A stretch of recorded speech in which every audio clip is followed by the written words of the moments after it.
আসসালামু আলাইকুম। কাছে কিংবা দূরে যে যেখান থেকে আমার মোল্লা কাদের ব্লগটি দেখছেন সবাইকে সুস্বাগত। আজ আমি এক নতুন উদ্যোক্তা ছোট ভাই সাইফুল ইসলাম ভাই কাছে আসছি। সে নতুন উদ্যোক্তা, মাত্র 16 পিস মুরগি নিয়ে, মাদার মুরগি নিয়ে সে আরম্ভ করছে।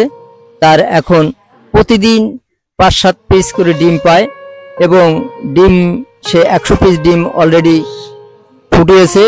তার থেকে 53 পিস বাচ্চা পেয়েছে, সেগুলা আজ ভ্যাকসিন দিবে। আমরা সাইফুল ভাইয়ের কাছ থেকে জানবো তার এই মুরগি খামারের কথা।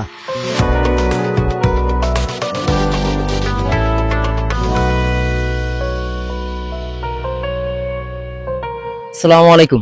ওয়ালাইকুম আসসালাম। ভাই, আপনি কত পিস মুরগি নিয়ে শুরু করছেন? আমি 16 পিস আপনার প্রেন্স নিয়ে শুরু করছি, ডিম পাড়া মুরগি নিয়ে শুরু করছি 16 পিস। তা এই 16 পিস মুরগিতে আপনি প্রতিদিন ডিম কতটা করে ডিম পাচ্ছেন? আমি সর্বোচ্চ ডিম পাইছি 9টা, আর এভারেজে আমি 6টা 5টা 6টা এরকমই পাই। তা এই ডিমগুলো আপনি কি করতেছেন? আমি সর্বপ্রথম 13টা একটা মুরগি দিয়ে কুচু বসায় ফুটাইছি। 11টা ফুটছিল, আলহামদুলিল্লাহ 11টা সুস্থ আছে। এরপরে আপনার 90 পিস হ্যাচারিতে দিয়ে, আমার বাড়ির পাশে একটা বড় হ্যাচারি আছে, ওখানে দিছিলাম। তার থেকে 53 পিস বাচ্চা বের হয়েছে। তার ভিতরে 1 পিস বাচ্চা আমার ব্রুডিং এ মারা গেছে, আর বাকি 52 পিস বাচ্চা এখন আলহামদুলিল্লাহ সুস্থ আছে। ওদেরকে আমি একটু পরে, কিছুক্ষণ পরে ভ্যাকসিন দিব আর কি। রানীক্ষেত ভ্যাকসিন, যেটাকে প্রথম ভ্যাকসিন 3 থেকে 5 দিনের ভিতরে যেটা দেবে। আপনার এই যে মাদার মুরগিগুলো আছে, এগুলার কি কোনো সমস্যা হয়েছে? না, আসলে আমার এই মুরগিগুলো আমি যখন কিনে নিয়ে আসছি একজনের, মানে গ্রাম থেকে ঘুরে ঘুরে, 2টা বাড়ি থেকে কিনে, আবার তা এদেরকে নিয়ে এসে আমি কিছুদিন আলাদা রেখে এদেরকে আবার যখন সুস্থ দেখি তখন এদেরকে আমি ভ্যাকসিন দিয়ে দিছি। ভ্যাকসিন দেওয়ার পরে শুধু একটা মুরগিকে আমি ভ্যাকসিন দিয়েছিলাম না, একটা মুরগি একটু প্রবলেম হয়েছিল, কারণ হাঁসের বাচ্চা নিয়ে বসেছিল, ডিম নিয়ে বসেছিল, এই জন্য। তো ওই একটাতে একটু সমস্যা, বাকি যে 15টা আছে আলহামদুলিল্লাহ সবগুলোই সুস্থ আছে এখন। এদেরকে কি কোনো ওষুধ খাওয়াইছেন নাকি? এদেরকে আমি একবার একটু ঠান্ডার ওষুধ খাইছিলাম হালকা, এই আপনার হলো গিয়ে পশু হসপিটাল থেকে নিয়ে, এরপর আর কোনো ওষুধ খাওয়ানো লাগে না। এখনো পর্যন্ত সবাই সুস্থ আছে। যেই বাচ্চাগুলো আপনি ফুটাইছেন, এই বাচ্চাগুলা কি আপনি ওই মাদার মুরগির জন্য ট্রিটমেন্ট দিচ্ছেন? হ্যাঁ, এইগুলোকে আমি প্রেন্স তৈরি করার জন্য এদেরকে ওইভাবে ট্রিটমেন্ট করতেছি। এদেরকে 3 দিন আমি আপনার অ্যান্টিবায়োটিক চালাইছি, আর এখন এদেরকে ভ্যাকসিন দেবো। তাদেরকে পরিপূর্ণ ভ্যাকসিন যে কটা আছে সবগুলোই দিব, দিয়ে প্রেন্সের জন্য তৈরি করবো এদেরকে। প্রেন্স মানে ডিম পাড়া মুরগির জন্য তৈরি করবো সবগুলো, নিয়ত আছে ইনশাআল্লাহ। তাহলে আমরা আপনার ভ্যাকসিন দিবেন, কিভাবে দিবেন আমরা সেটা দেখব। চলেন যাই, কিভাবে ভ্যাকসিন দেন সেটা আমরা দর্শককে দেখাবো।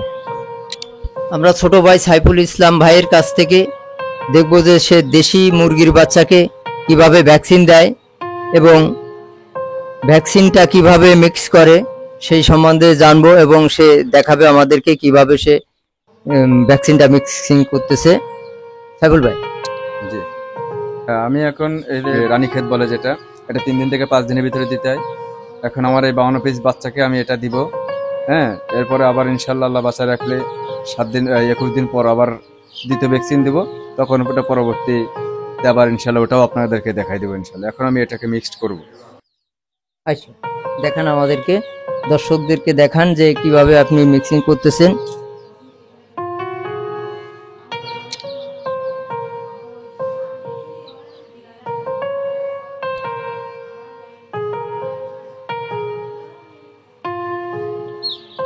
পানিগুলো দিয়ে ভালো করে মিক্স করবে। মিক্স করার পরে মুরগির বাচ্চাগুলাকে এক এক ফোঁটা করে এক এক চোখে দিবে, দিয়ে প্রথম ডোজ কাজ করবে। এখন সে মিক্সিং এর কাজটা করতেছে।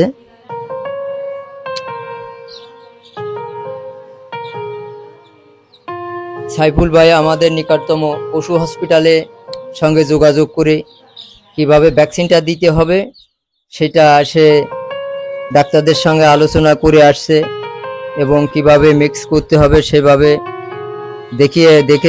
দেখিয়ে দিয়েছে। সেভাবে সে করতেছে। সে করার পরে মুরগিগুলাকে ভ্যাকসিন দিবে। আপনারা যে যেখানে আছেন, আপনাদের নিকটতম যে পশু হসপিটাল আছে সেখানে আপনারা যোগাযোগ করবেন, এবং কোন মুরগিকে বাচ্চাগুলোকে কেমনভাবে আপনার ভ্যাকসিন দিতে হবে সেটা আপনারা ভালো করে জেনে নেবেন, জেনে বুঝে তারপরে ভ্যাকসিন করবেন। সাইফুল ভাইয়ের রানীক্ষেত ভ্যাকসিন মিক্সিং করা হয়ে গেছে, সে এখন ভ্যাকসিন দিবে, আমরা তার কাছে একটু শুনি। এখন আমি রানীক্ষেত ভ্যাকসিন মিক্সিং করলাম। আমি পশু হসপিটালে সবসময় যোগাযোগ রাখি। আপনারাও চাইলে আপনাদের আশেপাশে যে পশু হসপিটাল আছে ওখানে যোগাযোগ করবেন, করে কিভাবে আসলে এগুলা পরিচালনা করতে হয়। আপনারা সর্বপ্রথম পশু হসপিটালে যোগাযোগ করবেন, নিজের যার নিকটস্থ পশু হসপিটাল আছে সেখানে। আর বিষয় হলো গিয়ে যখন আপনি ভ্যাকসিনটা মিক্সিং করবেন, করার আগে নিজেকে সম্পূর্ণভাবে ওইভাবে পরিষ্কার পরিচ্ছন্ন করে এসে তারপর আপনারা লোকে ভ্যাকসিন দিতে হবে, যেন অন্য কোনো ভাইরাস না লাগতে পারে। আর হলো গিয়ে আপনার দ্বিতীয়ত হলো যখন ভ্যাকসিন দিবেন তখন আর একজন সাথে নিয়ে নেবেন, নিয়ে যে কোনো একটা চোখে আপনার প্রতি চোখে এক এক ফোঁটা করে দিবেন, যেন কোনো প্রকার বেশি না পড়ে। যদি বেশি পড়ে তাহলে কিন্তু আপনার রানীক্ষেতের লক্ষণ দেখা দিবে বাচ্চাদের। আপনার ওই যে বোটিং এ রাখছিলেন আপনি বাচ্চাগুলাকে, তখন কোনো কি ওষুধ ব্যবহার করছেন? হ্যাঁ, আমি তখন এই অ্যান্টিবায়োটিক ইউজ করছি ওদের জন্য, যেটা হলো গিয়ে আপনার ক্লোফেনিকল আছে, তারপরে আপনার লিভোফ্লক্সাসিন আছে। ওষুধগুলোকে দেখানো যাবে? আপনার ক্লোফেনিকল আছে, এটা বাচ্চা, এটা আপনার আসলে 2-10টা মুরগির জন্য আসলে মানুষের না, এটা আসলে বাণিজ্যিক ভাবে যদি আপনি যখন করবেন তখন আপনি এটা ইউজ করলে আপনার জন্য ভালো হবে। যেমন ক্লোফেনিকল আছে আপনার 2 লিটার পানিতে 1 মিলি। তারপরে আপনার লিভোফ্লক্সাসিন আছে, এটা আপনার 1 মিলি পানিতে 1 মিলি, ঠিক আছে, 1 লিটার পানিতে 1 মিলি। তারপরে আপনার আছে লাইসোবিট আছে, লাইসোবিট আপনার হলে 1 মিলি পানিতে 1 লিটার পানিতে 1 মিলি। আর হলে যে আপনার ওটা আপনি 1/2 লিটার পানিতেও 1 মিলি দিতে পারেন। ওটা হলো আসলে মুরগির হলো গিয়ে যেটা আপনার বাড়াই। লাইসোবিটটার কাজ হলো যখন একটা অসুস্থ মানুষ আছে না আপনার, যেরকম আমরা ওই রকম আর কি, অসুস্থ মুরগিটাকে আপনার সুস্থ করে লাইসোবিটে, শরীরে আপনার এনার্জি আনে। আবার থায়াবিন আছে, হ্যাঁ থায়াবিন, যেরকম আপনার এগুলোর নিয়ম আছে। তারপরে আপনার আমি যেরকম আপনার লেবারটনিক আছে, যেটা এখনো আমি ইউজ করি নাই, এটা ভ্যাকসিনের পর থেকে লেবারটনিকটা ইউজ করবো। আর হলো কি আপনার এটা নিয়ম হলো কি আপনার যেরকম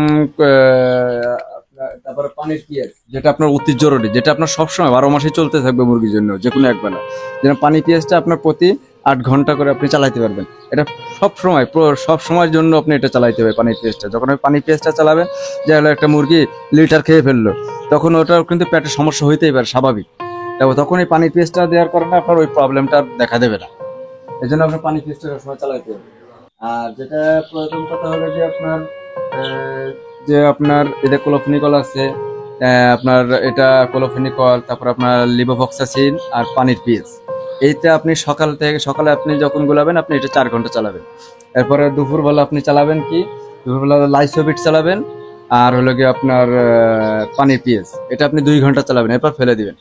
এরপরে আবার আপনি বিকালবেলা দিবেন কি, বিকালবেলা দিবেন হলো কি আপনার থায়াবিন বা B2B যেটা আপনি দেন, থায়াবিন আর হলে পানির পিএইচ, এটা আপনি আবার 2 ঘন্টা চালাবেন।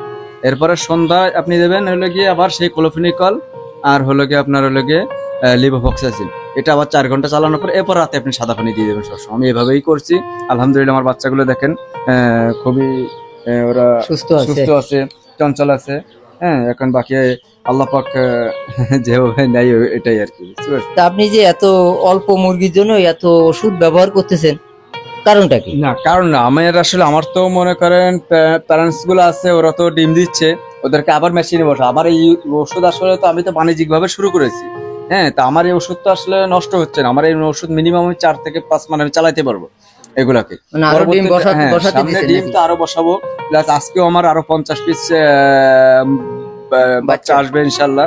হ্যাঁ, আমি ওদেরকে চালাবো, এরপরে আবার পরবর্তী টাইমে যখন আবার দিব মেশিনে হ্যাচারিতে বসাবো। মানে আস্তে আস্তে আপনি বড় করবেন, সেই কারণে ওষুধগুলা রাখছেন যে পরবর্তীগুলোর জন্য আবার যেন ব্যবহার করা যায়। এই ওষুধগুলো আমার নষ্ট হচ্ছে না, যেটা আমি পরবর্তী টাইমে ইউজ করতে পারতেছি, আমার কোনো সমস্যা নেই। আমি যদি শুধু এই কয়েকটা মুরগির জন্য তো আমি এটা কিনি না, আমার পরবর্তী টাইমে আমার যে মুরগি তাদের জন্য আমি এটাই। আর এই বাচ্চাগুলোকে আপনি মাদার মুরগি করবেন? হ্যাঁ, এগুলোকে আমি মাদার মুরগি করার চিন্তা ভাবনা আছে আমার। মাদার মুরগি করারই নিয়তেই আমি এদেরকে ওইভাবে ভ্যাকসিন গুলো দিচ্ছি, মানে পরপর যে কটা ভ্যাকসিন লাগবে আপনি সেই কটা ভ্যাকসিন দিবেন। আচ্ছা, তাহলে দেন ভ্যাকসিন দেন, আমরা একটু দেখি। এটা এক একটা মুরগির এক এক চোখে এক এক ফোঁটা করে দিবেন, তার মানে প্রত্যেকটা মুরগির এক এক চোখে পরবর্তী বার যখন দিবেন তখন দ্বিতীয় চোখে এক এক ফোঁটা করে দিবেন। সাইফুল ভাই ভ্যাকসিনগুলা দিচ্ছে, প্রত্যেকটা মুরগির এক এক চোখে করে এক এক ফোঁটা করে ভ্যাকসিন দিচ্ছে। এভাবে প্রত্যেকটা মুরগিকে সে ভ্যাকসিন দিবে, দিয়ে এই মুরগিগুলা সে মাদার মুরগি করবে বলে সে ভ্যাকসিনের ডোজগুলা পূরণ করবে। আর সে এখনো মুরগির ডিম ফুটাতে দিয়েছে, সেই মুরগিগুলা আনবে। আমার এই ভিডিওটি দেখে যদি আপনাদের ভালো লেগে থাকে তাহলে লাইক শেয়ার কমেন্ট করতে ভুলবেন না। আর যদি সাবস্ক্রাইব না করে থাকেন তাহলে এখনই আসতে বেল বাটনটা